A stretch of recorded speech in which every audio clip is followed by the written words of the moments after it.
Le cycle cellulaire est l'ensemble des modifications qu'une cellule subit entre sa formation par division de la cellule mère et le moment où cette cellule a fini de se diviser en deux cellules filles. Nous distinguons deux types de division cellulaire, la mitose et la méiose. Commençons par la mitose. C'est un phénomène général de division cellulaire qui concerne une lignée spécifique, appelée les cellules somatiques, comme par exemple les cellules de la peau, de l'estomac, bien du foie. Son rôle est le renouvellement continu des cellules mortes, la croissance et elle joue un rôle également dans la cicatrisation. Nous avons ici une représentation schématique d'un cycle cellulaire. La plus grande partie du cycle cellulaire est occupée par l'interphase, période comprise entre la fin d'une division et le début de la suivante. Le noyau est alors mécaniquement inactif. Par contre, au cours de cette phase, l'activité de synthèse de la cellule double ses composants. L'interphase se décompose en une phase G1, une phase S et une phase G2. La phase S est importante parce qu'il y a réplication de l'ADN pendant cette phase. Donc la cellule double sa quantité d'ADN. On parle de réplication ou bien de duplication de l'ADN.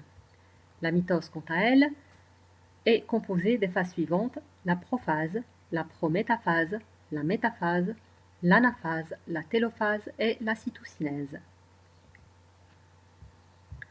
Prenons par exemple une cellule diploïde avec deux chromosomes.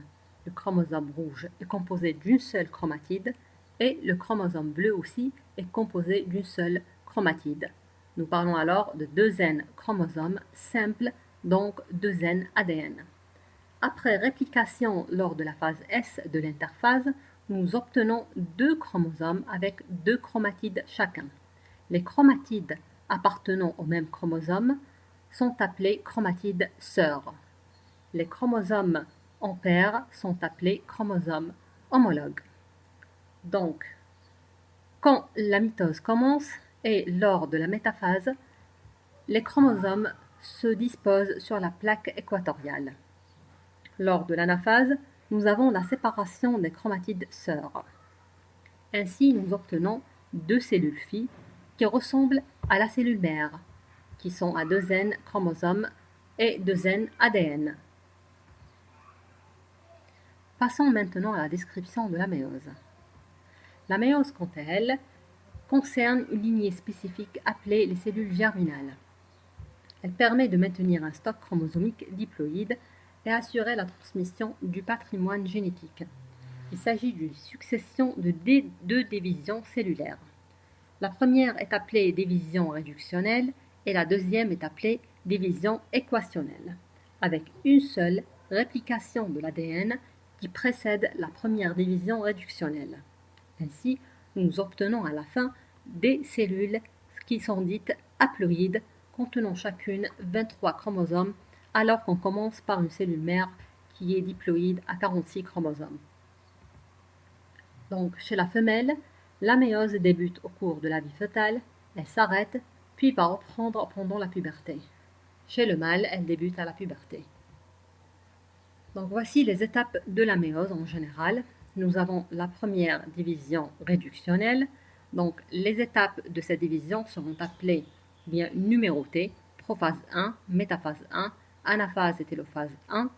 La deuxième division qui est dite équationnelle, prophase 2, métaphase 2, anaphase 2 et télophase 2. Donc, lors de l'interphase qui précède la division cellulaire méiotique, nous avons réplication de l'ADN toujours pendant la phase S.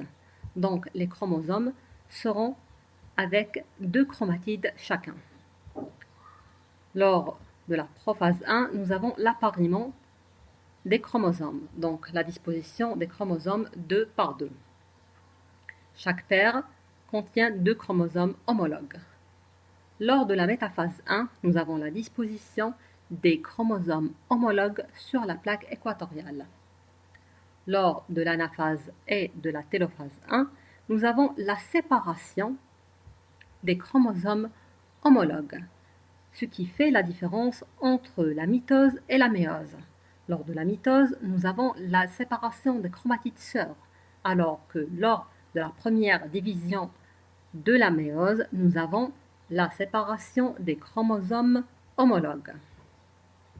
Par la suite, il n'y a pas de réplication d'ADN. Nous passons directement à la deuxième division méiotique. Alors, lors de la métaphase 2, nous avons la disposition des chromosomes sur la plaque équatoriale et par la suite, lors de l'anaphase, séparation des chromatides sœurs. Ainsi, la deuxième division de la méiose ressemble à la mitose. Elle est dite division équationnelle. De cette façon, nous obtenons 4 cellules filles qui sont différentes de la cellule mère et qui diffèrent entre elles par le biais d'un mécanisme qu'on va expliquer par la suite. Donc, je répète, lors de l'interphase, nous avons la réplication de l'ADN. Il s'agit d'une seule réplication de l'ADN pour les 2 divisions composant la méiose.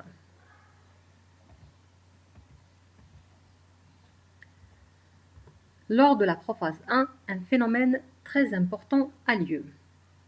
Il s'agit de la disposition des chromosomes homologues en paires constituant une structure jointe qu'on appelle chiasma.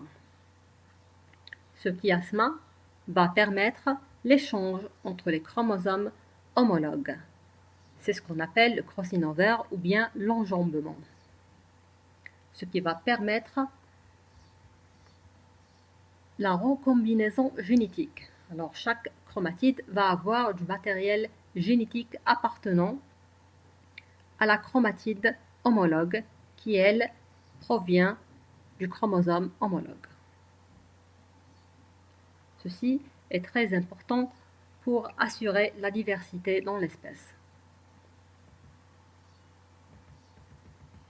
Nous avons ici un tableau récapitulatif qui compare les 2 divisions cellulaires. Donc, la mitose est une seule division conforme, alors que la méiose, nous avons 2 divisions successives, l'une réductionnelle et la deuxième équationnelle. La mitose concerne les cellules somatiques, alors que la méiose concerne les cellules germinales destinées à la reproduction. Le nombre de cellules filles obtenues par la division mitotique est 2, alors que le nombre de cellules filles obtenues par méiose est 4. Les cellules filles lors de la mitose sont diploïdes, elles sont semblables à la cellule mère, alors que les cellules filles lors de la méiose sont dites haploïdes, elles contiennent la moitié du nombre de chromosomes par rapport à la cellule mère. La quantité d'ADN des cellules filles lors de la mitose est 2N ADN, lors de la méiose N ADN grâce à la division réductionnelle et puis équationnelle. Et par rapport à la qualité des cellules filles, elles sont génétiquement identiques à la cellule mère pour la division mitotique, alors qu'elles sont différentes les unes par rapport aux autres et elles sont différentes de la cellule mère lorsqu'il s'agit de la méiose